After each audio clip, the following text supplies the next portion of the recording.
आपका दोस्त और होस्ट राज और आप देख रहे हैं द बम्बार्ड की इस न्यूज में मैं आप सबका स्वागत करता हूं। तो चलिए चलते हैं आज के मुद्दे की ओर। रूस में फंसे भारतीयों को जंग लड़ने के लिए मजबूर किया गया है। भारत सरकार ने जारी की एडवाइजरी। रूस और यूक्रेन के बीच छिड़ी जंग रुकने का नाम नहीं ले रही है। इस जंग में फंसे कई भारतीय नागरिकों में मुसीबत का सामना करना पड़ रहा है। रूस वहां काम करने आए भारतीय नागरिकों को यूक्रेन के साथ जंग करने के लिए मजबूर कर रहा है। हालांकि भारतीय नागरिकों ने चिंता व्यक्त की और भारत के विदेश मंत्रालय ने शुक्रवार को अपने नागरिकों को सावधानी बरतने और इस जंग से दूर रहने की सलाह दी है। रूस यूक्रेन युद्ध में भारतीय नागरिकों को लड़ने के लिए मजबूर करने की खबर पर प्रतिक्रिया देते हुए विदेश मंत्रालय ने शुक्रवार को कहा कि वह इस मामले से अवगत हैं और वहां के समुदाय से उचित सावधानी बरतने का आग्रह किया है। विदेश मंत्रालय के प्रवक्ता रणधीर जायसवाल ने शुक्रवार को एक बयान में कहा, हम जानते हैं कि कुछ भारतीय नागरिकों ने रूसी सेना में सहायक नौकरियों के लिए साइन अप किया है। रूस में सभी भारतीय नागरिकों से उचित सावधानी बरतने और संघर्ष से दूर रहने का आग्रह करते हुए बयान में कहा गया है कि भारतीय दूतावास ने उनकी शीघ्र रिहाई के लिए नियमित रूप से संबंधित रूसी अधिकारियों के साथ इस मामले को उठाया है।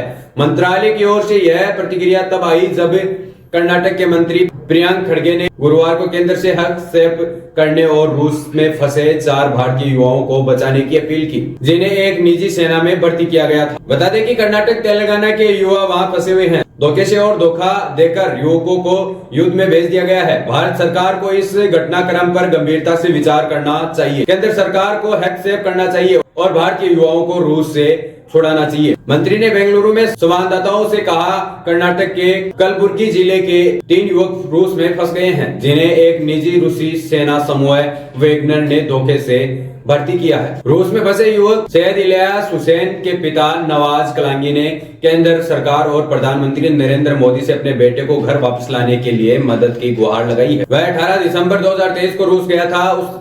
उसे बताया गया था कि वह सुरक्षा सहायक की नौकरी करेगा। अब उन्हें युद्ध में लड़ने के लिए कहा जा रहा है। मेरा बेटा दुबई में काम करता था और वहां से वह रूस चला गया। उन्होंने कहा कि यह घटना तब सामने आई जब युवक ने एक वीडियो बनाकर अपनी दुर्दशा साझा की और मदद की गुहार लगाई। वीडियो में उनमें से एक को यह कहते हुए सुना, कृपया हमें बचाएं, हम हाईटेक धोखाधड़ी के शिकार हैं। भारतीय युवाओं का एक समूह उन एजेंटों का शिकार हो गया है जिन्होंने उन्हें सुरक्षा गार्ड की नौकरी दिलाने जुटे बहाने के तहत धोखे से रूस भेज दिया गया है। इसके बजाय उन सभी को युद्धग्रस्त यूक्रेन रूस सेक्टर में भेज दिया गया। रिपोर्ट के मुताबिक 4 भारतीयों को रूस यूक्रेन सीमा पर रूसी सैनिकों के साथ लड़ने के लिए मजबूर किया गया है।